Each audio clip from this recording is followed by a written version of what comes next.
Hi everyone, Comic Book Reviewer here, this time doing a new Halloween themed review, and this one is on The Last Broadcast. Now, as you know, I am starting a little early with my Halloween reviews because I've bought a lot of horror films that I wanted to get done, and after kind of putting Spideytember a bit on rest, I just wanted to kind of do something a bit earlier and give my YouTube fans what they want. So, The Last Broadcast is a 1998 horror film which was produced and directed by Stefan Avravlos. And keep in mind the film is meant to be kind of like a more documentary-esque storyline. I think the film really does a good job in kind of capturing that documentary-like style that you would see on the sort of Discovery Channel. And I know Ryan Horinger did his review on The Last Broadcast, but I wanted to share my personal thoughts on it.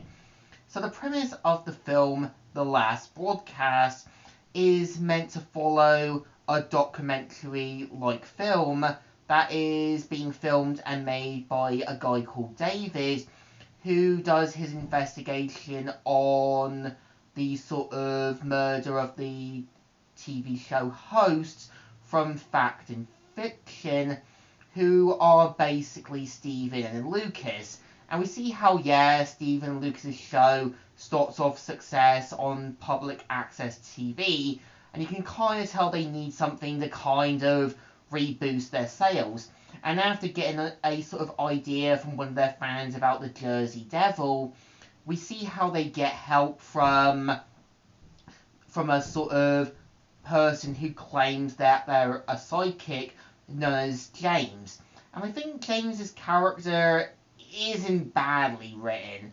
Like, he's a bit of an oddball. You know there's more truths about him. And throughout the sort of documentary-like film, we see how people from David's life, the people who were part of Fact and Fiction, as well as the people who knew who James was, share their thoughts on it. And I think for the most part, it really captures that sort of documentary feel. Like, people sharing their thoughts, people trying to sort of explain what things were beforehand. And I kind of think they really do capture that sort of documentary feel. And we do see how David records all of the events, and we do kind of see how there's more signs that, there's something shady going on. And we do kind of see how Steven and Lucas are a bit, like, uncaring towards James, and it's clear that they're just kind of using him to kind of boost up their show again. And I think for the most part, I think the film is a lot different from Blair Witch. I think, Blair Witch is basically a film about not going beyond your comfort zone and being careful of journeying out far beyond. I think The Last Broadcast is meant to be the typical documentary-esque style. And I think what I do give Stefan credit is that, he didn't want to go with the whole found footage stuff, but instead more of a documentary style.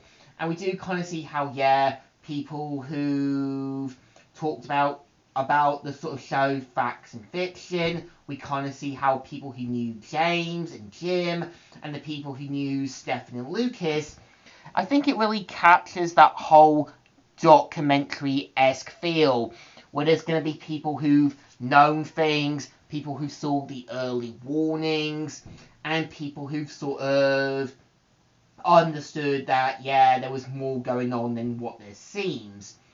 And I kind of give the film credit that, given the budgeting, it was probably kind of stuck with what it had.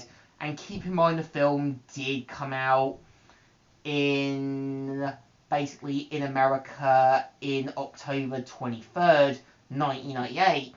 You can tell they really do know what they were doing with their budgeting, despite what they were given. And I think it really does try to show you that, they were kind of stepping away from what would have been a Blair Witch copycat But here I like the idea that you do see how the caller suggests for them to search for the Jersey Devil, and that, yeah, the mystical feature that is in Pine Barrens.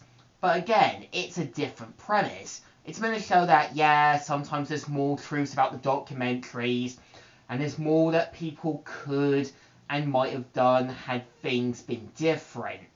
And I think, yeah, it really catches the feel, like there's more truths going on. There's more truths about the sort of documentary being filmed by David than there is. And you do kind of see hints and clues that there's more truths going on. And you do see how, yeah, James was basically the fall guy in all this. And you do see how characters share their thoughts that, yeah, the court was a little bit unfair with James's trial, kind of confirming that they had mixed feelings about him and just wanted to see him get locked up. But I think the film isn't too bad. Like, it knows what it was trying to do. It knows what it was trying to sort of show with how I think people in public access TV can get a little big-headed. And how sometimes, yeah, they might try and do something big, epic, and sort of awesome to try and reboost their ratings and avoid cancellation. And I always think, yeah, public access television, much like with most big-time YouTubers, could always become a little big-headed or end up losing set of their morals and ideals. And I think the film isn't perfect, but it still deserves thumbs in the middle. Well, it's an okay-ish film. I think it knew what it really wanted to be.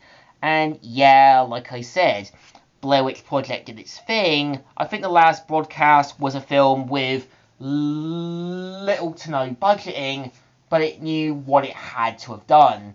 So, Comic Review here, signing out.